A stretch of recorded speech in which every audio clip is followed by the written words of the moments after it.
Dr. Terence Drew, chairman of the St. Kitts and Nevis Labour Party, said it is due to lobbying by the opposition why the local authorities have managed well the coronavirus pandemic. I want people to understand clearly that I had put out a comprehensive plan for COVID-19 even before the government responded.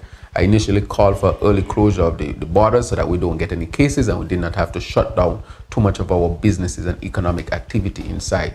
Eventually, the cases came in because the Prime Minister, Sean Richard, said they're going to do only when they get cases. I think that the government misstep. They weren't having any briefings. I called for briefings and regular briefings. As you know, I had my own program to brief people and update people. I called for the Cuban professionals to come in. I called for a separate area of the ICU. Remember, I was the first person who called that OTI be used as a place to quarantine people so that people can be monitored, because people were being quarantined and being walking up on the streets and so forth. So those are a number of things that I call for.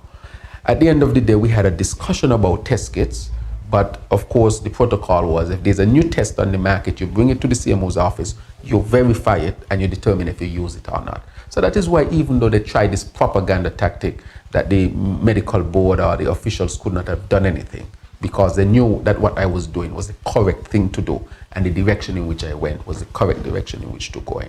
The government still did not call the opposition together to the table, even though the World Health Organization said that all political parties or all political interests should really be brought and we should not play politics with the issue.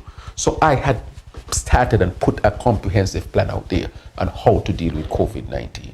I was ahead of the government on all of these things because I already had an advisory team and I had been to Europe, came back home, had the necessary scientific information to get ahead even of the rest of the Caribbean countries.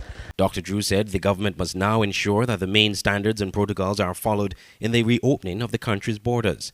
The opposition has repeatedly called for it to be invited by the government to work in tandem to tackle the effects of the pandemic on St. Kitts and Nevis. Andre Huey, SKN Newsline.